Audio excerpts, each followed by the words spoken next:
Trinity awoke with a start to a knock at her door. What time is it? She groggily reached for her phone.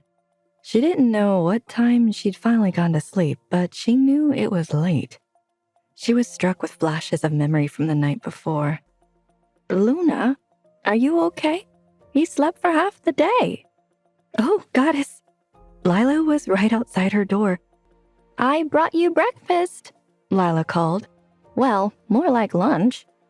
She opened the door for Lila, who held a steaming tray with all of her favorite breakfast foods. Are you feeling okay, honey? Oh, I'm just tired. I don't know what it is. Trinity wished she had planned a better excuse before opening the door, but everything had been so unplanned. Trinity stepped out of the way so Lila could carry the tray to her table when she spotted her pajamas from last night, or what was left of them, on the floor. She pretended she was plugging in her phone and surreptitiously kicked the ruined clothes under her bed. Thank goddess. I do not want to explain that to Reece's mother.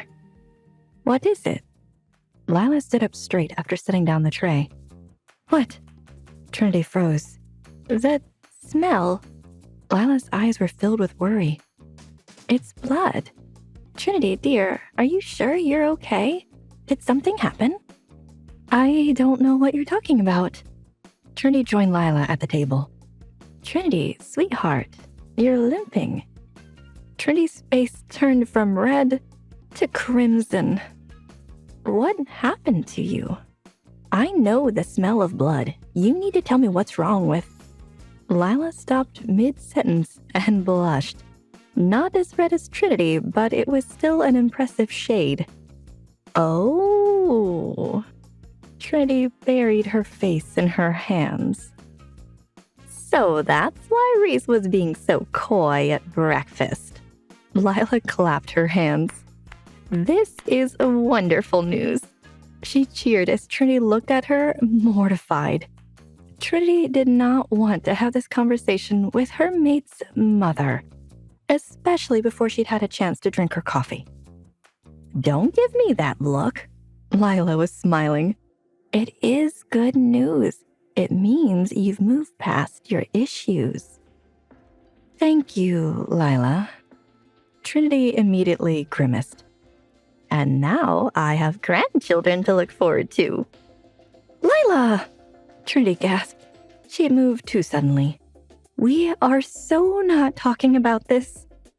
Fine, we don't have to talk about it. Lila handed Trinity her coffee and guided her toward the bathroom. Trinity did not stop blushing until long after Lila was gone. She was right, though.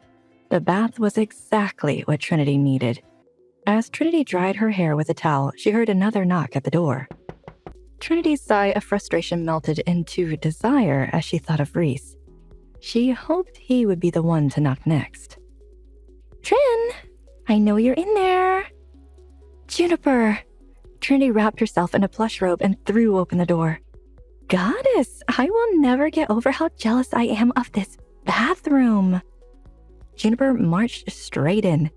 Trinity smiled. It was really a gift to have friends so close that they barged into the bathroom with you. I tried calling, but you didn't answer. I knew you'd be here, so I decided to just show up. Hi. Hi. Trinity laughed. Sorry, I was taking a bath. I can see that. Juniper drew a heart in the steamy bathroom mirror and smiled mischievously as she added R plus T inside of it. How are things going with Reece? Any better? You could say that. Trinity blushed. Somebody's got a secret, Juniper pressed. Spill, Trinity. Do you want to sit down on the sofa? Or are we going to have this conversation in my bathroom? Good call. Juniper marched out of the bathroom. Oh, can I plug in my phone? It's about to die. Of course, I'll be right there. Trinity hung up her towel and started to apply moisturizer when she remembered the shredded pajamas that she had haphazardly kicked under the bed. She hoped Juniper hadn't seen them. Juniper, wait. Oh my goddess! Juniper's eyes were as wide as dinner plates. She grabbed Trinity's hand and led her to the sofa. "Tell me everything." And Trinity did, including every detail she could remember from the night before. By the time she was done, both of their faces were red. This was the kind of girl talk that Trinity had never had before, and she was enjoying it so much that she didn't notice her third visitor of the day. Both women looked up in horror. "Is it him?" Juniper whispered. "You know I can hear you," Reece called from the other side of the door. Trinity leapt up and opened the door. "Wolf senses. Please don't let me interrupt." He held up a big bag of takeout. "But I thought we could have dinner together." "Well, look at the time." Juniper gathered her things and inched toward the door. "I really have to get going. I'll see you soon, Trinity." "Goodbye, Alpha. What did you bring me?" Trinity deflected. "Well, I gave Abigail the night off, so you would have no luck if you don't eat with me. I brought you takeout." "You know, I could always go down to the kitchen and cook for myself." Trinity smiled, but Reese's face fell. "Reece, you're adorable. Of course I will have dinner with you." Reece laid a full feast of comfort foods out on the table. There were burgers, fries, chicken wings, and all of the best sauces to pair with them. They ate the food together and maintained easy conversation, free from the tension that had marked their interactions before. Maybe I was wrong about him, Trinity thought to herself as Reece pushed the last of the fries toward her. Once they were finished eating, Trinity felt her nervousness creeping back in. She knew what he wanted. She wanted it too. She could see the heat steadily growing in his eyes. The honeyed gold darkened to amber, sending a shiver through her body. She knew that she was in for a repeat of last night.